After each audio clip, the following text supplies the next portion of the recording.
अटल आवासीय विद्यालयों का नया शैक्षणिक सत्र शुरू। लखनऊ में सीएम योगी आदित्यनाथ ने किया शुभारंभ। मेधावी विद्यार्थियों को पुरस्कार और नए छात्रों को बांटे school bag.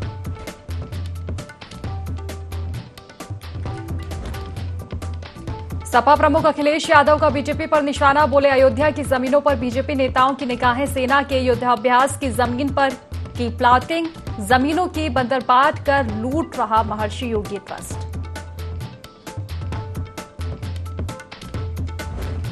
Baspa supremo Mayawati का राहुल गांधी पर निशाना। एक्स पर पोस्ट कर लिखा, गुमराह कर रहे राहुल गांधी, कांग्रेस ने पास नहीं होने दिया आरक्षण बिल। बहराइच में नरभक्षी भेड़िए का आतंक जारी। हरदी थाना क्षेत्र के भवानीपुर गांव में महिला पर किया हमला। वन विभाग की टीम भेड़िए की तलाश में जुटी।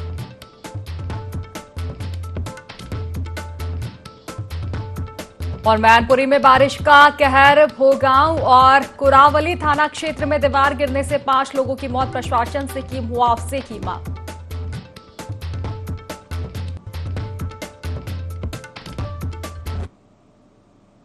नमस्कार, IND 24 देख रहे हैं आप और मैं हूं आपके साथ खुशी व्यास। चले रुक लेते हैं सीधा खास खबरों की ओर, जहां सपा प्रमुख अखिलेश यादव ने अयोध्या में जमीनों को लेकर भाजपा पर जमकर निशाना साधा। अखिलेश यादव ने कहा कि कोर्ट के आदेश के बाद जमीनों की कालाबाजारी शुरू हो चुकी है। बीजेपी नेताओं और अधिकारियों की आंखें जमीनों पर लगी हुई है। अखिलेश ने कहा कि जिस जमीन पर सेना युद्धाभ्यास करती थी, उस जमीन पर बीजेपी नेताओं ने प्लॉटिंग कर उद्योगपतियों को बेच दी। उन्होंने कहा कि बीजेपी विधायक वेद प्रकाश ने जमीनों पर प्लॉटिंग कर दी है।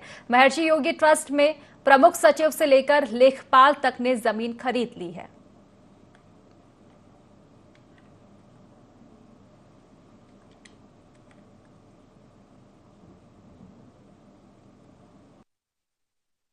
'अयोध्या को लेकर के कोई पहली बार समाजवादी लोग प्रश्न नहीं कर रहे हैं। इससे पूर्व में भी समय समय पर जब किसान आए, व्यापारी आए और हमारे गरीब जिनके साथ अन्याय हुआ उस समय आए, लेकिन सरकार सुनने वाली नहीं है।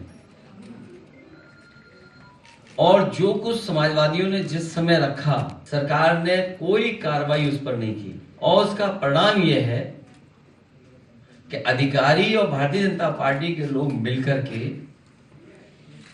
लूट में लग गए हैं। और जहां लूट होगी वहां विकास नहीं होगा, जहां लूट होगी वहां विकास नहीं होगा।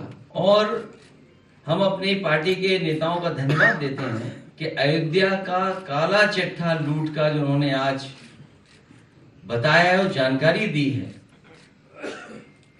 ये केवल अयोध्या का नहीं है। अगर अयोध्या जैसी पावन धरती पर ये भारतीय जनता पार्टी के लूट कर सकते हैं, तो आप सोचिए उत्तर प्रदेश में और जिलों में कितनी लूट हो रही होगी। तो सुल्तानपुर की ज्वेलरी शॉप में हुई करोड़ों की डकैती का पुलिस ने खुलासा कर दिया है। पुलिस ने डकैती के मास्टरमाइंड सहित 4 लोगों को गिरफ्तार किया है, जबकि 5 आरोपियों की तलाश जारी है। इस पूरी वारदात को लेकर लखनऊ में डीजीपी प्रशांत कुमार पत्रकारों से रूबरू हुए। डीजीपी प्रशांत कुमार ने कहा कि वारदात को गिरोह ने अंजाम दिया था, जिसका लीडर विपिन सिंह है। 2023 में गुजरात में ऐसी ही डकैती हुई थी, उसमें भी विपिन शामिल था। वारदात को अंजाम देने से पहले रैकी की गई थी। पुलिस ने विपिन सिंह से पूछताछ के बाद दुर्गेश अरविंद विवेक को गिरफ्तार किया है। पुलिस ने 20 किलो चांदी, 2.5 किलो सोना सहित 45,000 रुपए नकद बरामद किए हैं। इस पूरी वारदात में शामिल 5 आरोपियों की तलाश की जा रही है।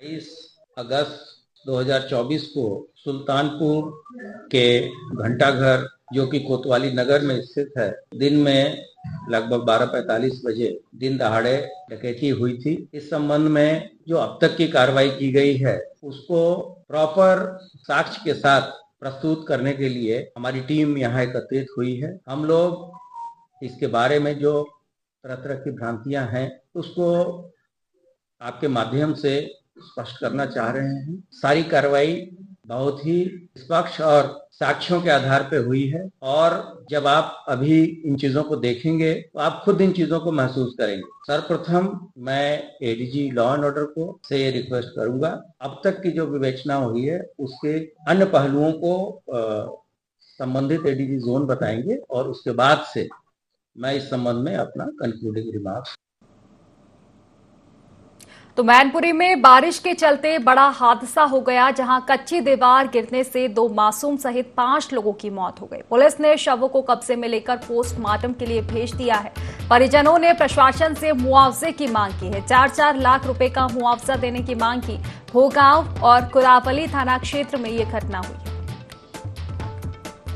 मैनपुरी से हम आपको खबर बता रहे हैं, बारिश के चलते बड़ा हादसा हुआ है। कच्ची दीवार गिरने से 2 मासूम सहित 5 लोगों की मौत हुई है। पुलिस ने शवों को कब्जे में लेकर पोस्टमार्टम के लिए भेजा है। परिजनों ने प्रशासन से मुआवजे की मांग की है। 4-4 लाख रुपए का मुआवजा देने की मांग की। भोगांव और कुरावली थाना क्षेत्र में यह घटना हुई है। तो देखिए, बारिश का जो दौर है लगातार जारी है और ऐसे में कच्चे मकान के धराशायी होने की खबरें भी देखने को मिल रही है। कुछ ऐसा ही मामला मैनपुरी से सामने आया। कच्ची दीवार गिरी है, 2 मासूम सहित 5 लोगों की मौत हुई है। काफी गंभीर ये मामला। पुलिस ने शवों को कब्जे में लेकर पोस्टमार्टम के लिए भेज दिया है। परिजनों ने प्रशासन से मुआवजे की मांग की। 4-4 लाख रुपए का मुआवजा देने की मांग की है। भोगांव और कुरावली थाना क्षेत्र में ये घटना हुई है।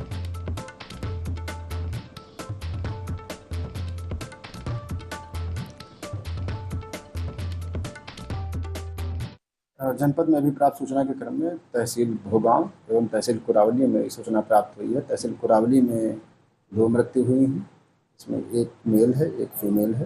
इसी प्रकार तहसील भोगांव में 3 मृत्यु हुई हैं, जिनमें कि 2 बच्चे हैं। इसमें एक बच्चा मेल है, एक बच्चा फीमेल है और एक मेल व्यक्ति है, पुरुष है, इसकी भी मृत्यु हुई है। 5 ही घटनाओं में 4-4 लाख रुपए की अनुमन्य धनराशि जो है वो स्वीकृत की जा रही है। तो एटा में भारी बारिश के चलते मकानों के गिरने का सिलसिला जो है लगातार जारी है। आपको बता दें कि कोतवाली देहात क्षेत्र के गांव कल्याणपुर में फरफराकर एक पक्का मकान गिर गया। मकान में आपको बता दें कि झाड़ू लगा रही एक महिला जो है इस दौरान मलबे में दब गई और घायल हो गई। हालांकि मकान गिरने की सूचना मिलते ही ग्रामीण मौके पर पहुंचे। ग्रामीणों ने मकान के मलबे से महिला को बाहर निकाला और अस्पताल में भर्ती कराया। पुलिस को घटना की जानकारी दे दी गई है। तो देखिए, बारिश का कहर लगातार जारी है और एक और जहां नदी नाले उफान पर है, तो दूसरी ओर अब मकानों पर भी बारिश काफी असर डालती हुई नजर आ रही। लगातार मकानों के धराशायी होने की खबरें सामने आ रही है, जिसमें मलबे में दबने से लोगों को नुकसान पहुंच रहा है। ऐसा ही मामला देहात क्षेत्र गांव कल्याणपुर से सामने आया, जहां एक पक्का मकान ही धर-धरा कर गिर गया। बताया जा रहा है कि इस दौरान महिला जो है एक मकान के अंदर झाड़ू लगा रही थी, जो कि मलबे में दब गई, घायल हो गई बुरी तरह से, जिससे फिलहाल अस्पताल में भर्ती कराया गया है। मामले की सूचना पुलिस को भी दे दी गई है।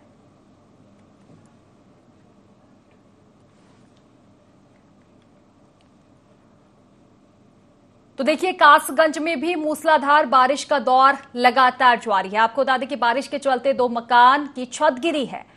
मलबे में दबे लोगों को सुरक्षित बाहर निकाला गया है। मकान में रखा घरेलू सामान पूरी तरह से बर्बाद हो चुका है। अमापुर क्षेत्र के बरसोड़ा गांव का ये मामला। तो देखिए, लगातार यही खबरें हम आप तक पहुंचा रहे हैं कि बारिश सिर्फ लोगों के जनजीवन तक को अस्त व्यस्त नहीं कर रही है। नदी नाले एक और उफान पर है, आवागमन बाधित हो रहा है, बाढ़ जैसे हालात हैं। तो वहीं दूसरी ओर लोगों के घरों को भी बारिश चपेट में ले रही है। पुराने मकान इस बारिश में, लगातार जो बारिश हो रही है उसकी वजह से धराशायी हो रहे हैं। कासगंज से खबर बता रहे हैं हम आपको, बारिश के चलते 2 मकानों की छत गिर गई। मलबे में लोग भी दब गए इस दौरान, जिनको सुरक्षित बाहर निकाला गया है। लेकिन जो सामान रखा हुआ था घर में पूरी तरह से बर्बाद हो चुका है। तो कासगंज के अमापुर क्षेत्र के बरसोड़ा गांव का ये पूरा मामला है। 2 मकानों की छत गिरी है लगातार बारिश के चलते। तो बारिश का कहर अब दिखाई दे रहा है। एक और बाढ़ जैसे हालात है कई क्षेत्रों में, नदी नाले उफान पर है। तो दूसरी ओर लोगों के घरों को भी बारिश काफी नुकसान पहुंचा रही है।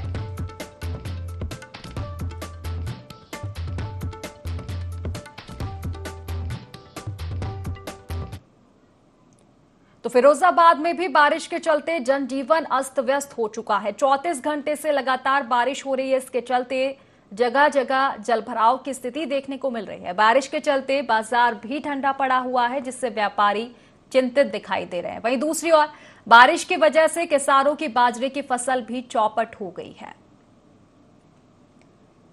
तो बारिश का कहर लगातार देखने को मिल रहा है। एक और बाढ़ जैसे हालात हैं।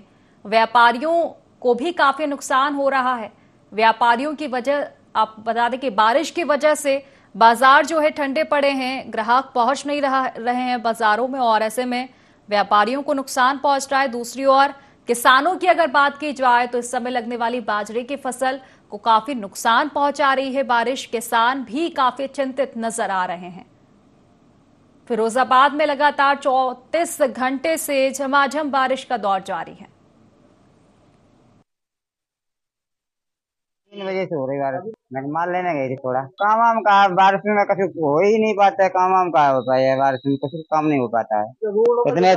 इतना पानी भरा परियन से ऊपर। अब हो रही तो क्या कर रहा है, मजबूरी है तो जान पड़ता है भाई। उतनी दूर से आए हमें।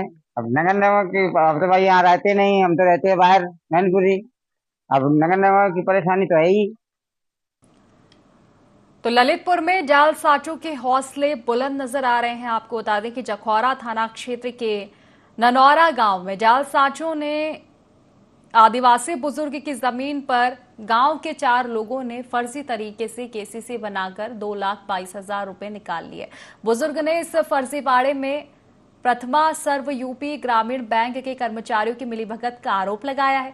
बुजुर्ग का कहना है कि शिकायत के बाद भी पुलिस ने कोई कार्रवाई नहीं की है। बुजुर्ग ने अब एसपी से न्याय की गुहार लगाई है।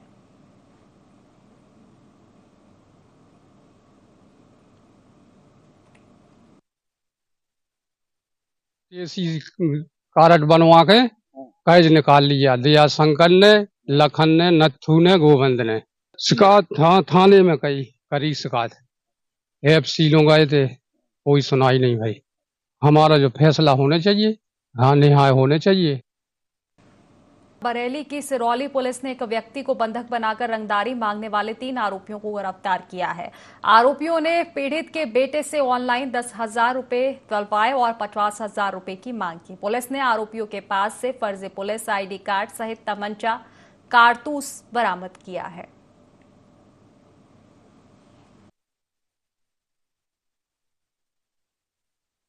वादी अमित सिंह पुत्र पुष्पेंद्र सिंह निवासी ग्राम शिवपुरी थाना सिरौली द्वारा थाना सिरौली पे तहरीरी सूचना दी गई कि उनके पिता को धोखे से बुलाकर कुछ व्यक्तियों द्वारा ANTF बता के पैसों की मांग की जा रही है। उक्त तहरीर के आधार पर सुसंगत धाराओं में अभियोग पंजीकृत किया गया। तत्काल पुलिस द्वारा कार्रवाई कर पीड़ित व्यक्ति पुष्पेंद्र को सकुशल बरामद किया गया है। इस घटना में 3 व्यक्तियों को गिरफ्तार कर माननीय न्यायालय के समक्ष रिमांड हेतु प्रस्तुत किया जा रहा है। अग्रिम मैदानी कार्रवाई थाना सिरौली द्वारा की जा रही है।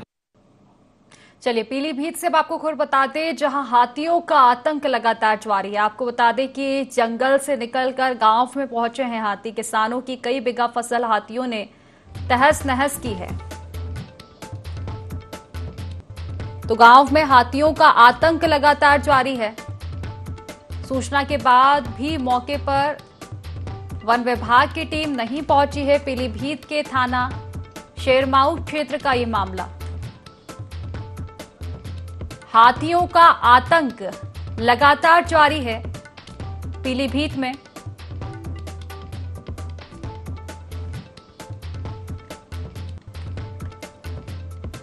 तो हाथियों का झुंड गांवों में पहुंच रहा है। जंगल से निकलकर गांव में पहुंचे हैं हाथी और किसानों की कई बीघा फसल को हाथियों ने तहस नहस किया है। सूचना के बाद भी मौके पर वन विभाग की टीम नहीं पहुंची है। बड़ी लापरवाही सामने आई है। ग्रामीण लगातार परेशान है हाथियों के झुंड से, क्योंकि हाथी किसानों की फसलों को न सिर्फ नुकसान पहुंचा रहे हैं बल्कि ग्रामीण इलाकों में हाथियों के पहुंचने से दहशत का माहौल भी है। पीलीभीत के थाना शेरमाऊ क्षेत्र का ये पूरा मामला।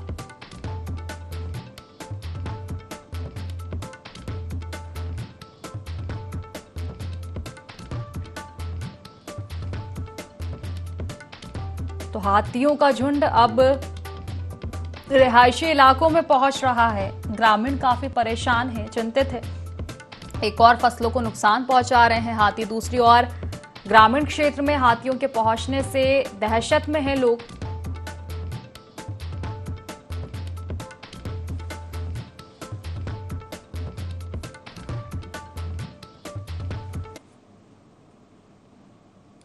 तो संभल के गणेश चतुर्थी के मेले में जमकर लाठी डंडे चले। दबंगों ने एक युवक की जमकर पिटाई की, जिसका वीडियो भी सोशल मीडिया पर वायरल हुआ है। बड़ी बात यह है कि इस दौरान पुलिस तमाशाबीन बनी रह गई। पुलिस ने आरोपियों के खिलाफ मामला दर्ज कर तलाश शुरू कर दी है। तो गणेश चतुर्थी के मेले का यह पूरा मामला बताया जा रहा है, जहां जमकर लाठी डंडे चले हैं। दबंगों ने एक युवक की जमकर पिटाई की है, जिसका वीडियो भी सामने आया है। हैरानी वाली बात यह है कि इस दौरान पुलिस की मुस्तैदी थी, उसके बावजूद पुलिस तमाशाबीन होकर ये घटना देखती रही। दबंगों को नहीं रोका गया। हालांकि अब सजग हुई है पुलिस इस मामले में और दबंगों की तलाश अब जारी है।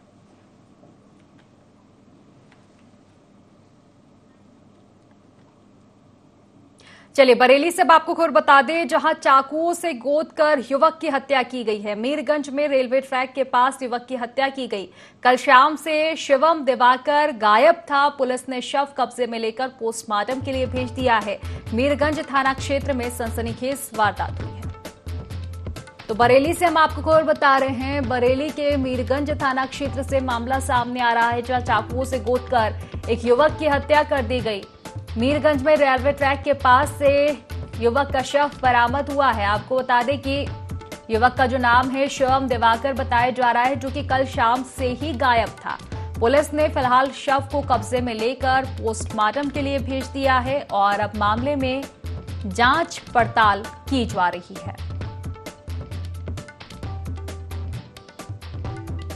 तो मीरगंज में रेलवे ट्रैक के पास से शव को बरामद किया गया है। चाकुओं से गोदकर युवक को मौत के घाट उतारा गया। बताया जा रहा है कि शिवम, जो कि कल से ही गायब था, तलाश उसकी जारी थी और इसी कड़ी में उसके शव को बरामद किया गया है। फिलहाल पुलिस मामले की जांच पड़ताल में जुटी हुई है।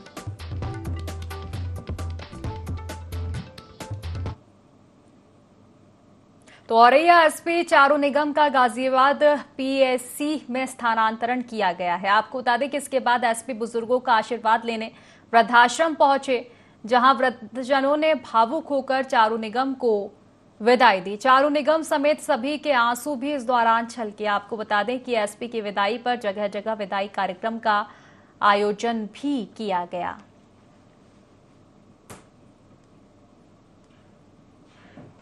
तो औरैया की एसपी का ट्रांसफर हुआ है और देखिए गाजियाबाद में पीएससी पद पर ट्रांसफर उनका हुआ है और इसके बाद काफी भावुक हुए हैं लोग, काफी लगाव उनका लोगों से था। वृद्धाश्रम भी वो पहुंचे जहां आंसू उनके छलके हैं।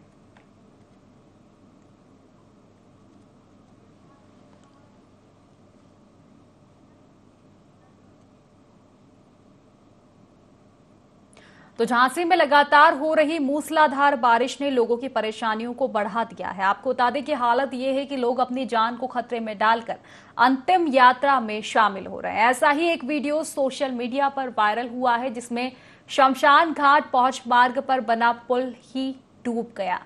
लोगों को इसी पुल से अर्थी को लेकर जाना पड़ा। वीडियो ग्राम पंचायत ढकरवारा का बताया जा रहा है।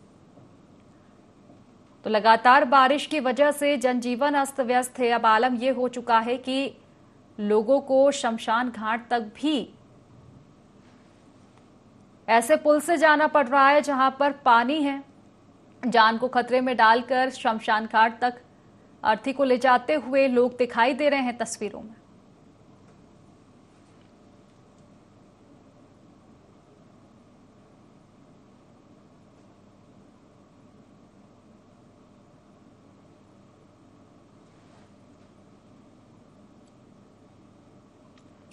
तो देखिए तस्वीरें आप देख सकते हैं, ग्राम पंचायत ढकरवारा का ये पूरा मामला बताया जा रहा है, क्योंकि बारिश का दौर लगातार जारी है, नदी नाले उफान पर है और ढकरवारा ग्राम पंचायत से कुछ ऐसी ही तस्वीरें सामने आई हैं।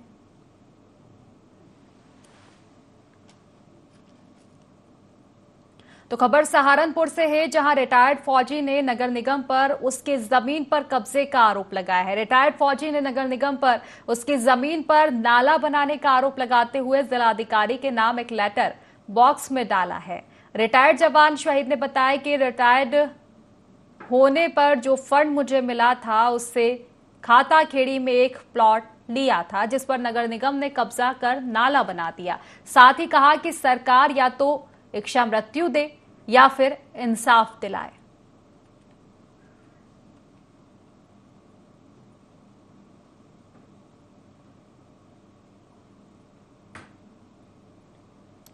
तो रिटायर्ड फौजी ने नगर निगम पर आरोप लगाया है जमीन पर कब्जा करने का।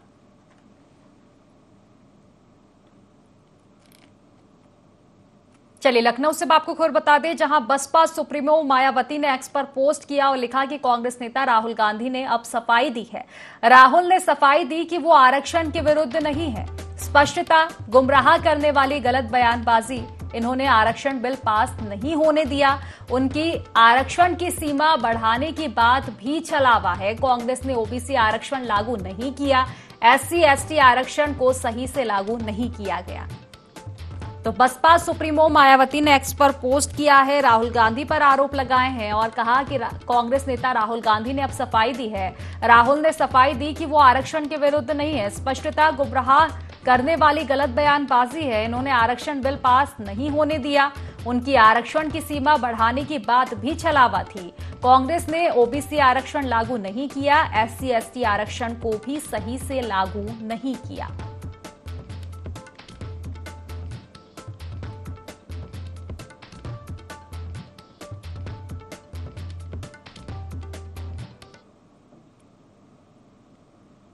तो लखीमपुर खीरी के गंगानगर में नेपाली युवक के साथ लूट की वारदात सामने आई है, जहां बदमाशों ने उससे 2,75,000 नेपाली मुद्रा लूट ली। युवक नेपाली रुपए लेकर अपने घर जा रहा था। फिलहाल पुलिस मामले की जांच पड़ताल में जुटी हुई है।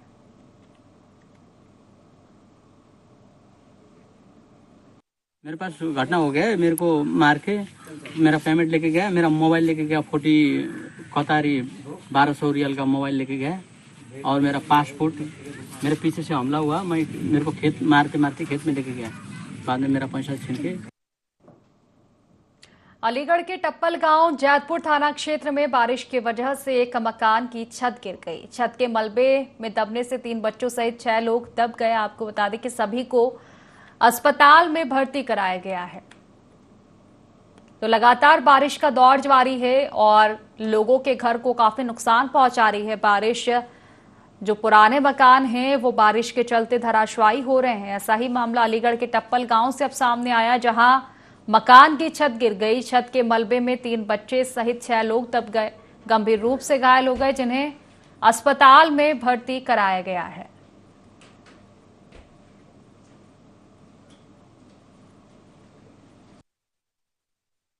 टप्पल के गांव जैतपुर में आज सुबह भारी बारिश के कारण एक मकान के गिर जाने के परिणाम स्वरूप एक ही परिवार के 6 लोग उस मकान के मलबे के नीचे दब गए थे।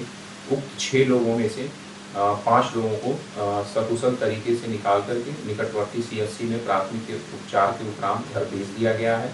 एक व्यक्ति के पैर में फ्रैक्चर था, जिसके इलाज हेतु मलखान सिंह जिला अस्पताल उनको रेफर कर दिया गया है। मौके पर शांति व्यवस्था कायम है। आवश्यक वैधानिक कार्रवाई पुलिस द्वारा की जा रही है। कानपुर में कालिंदी एक्सप्रेस को पलटाने की साजिश मामले में एनआईए को बड़ी लीड हाथ लगी। एनआईए ने हिस्ट्री शीटर शाहरुख को हिरासत में लिया है। एनआईए की पूछताछ में शाहरुख का पश्चिम बंगाल से कनेक्शन निकला है। इसके साथ ही पुलिस ने घटनास्थल के पास लगे सीसीटीवी भी खंगाले। सीसीटीवी फुटेज में घटनास्थल से 200 मीटर दूर 2 संदिग्ध दिखाई दे रहे हैं। फिलहाल पुलिस संदिग्धों की तलाश में जुटी हुई है।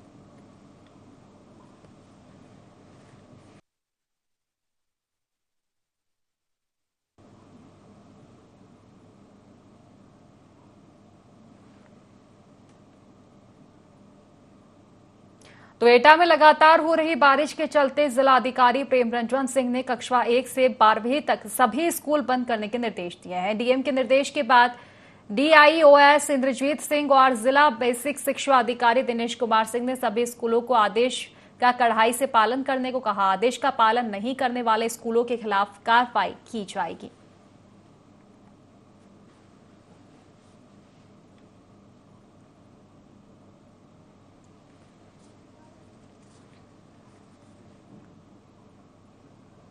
तो फिलहाल इस बुलेटिन में बस इतना ही। आप बने रहिए IND24 के साथ। नमस्कार।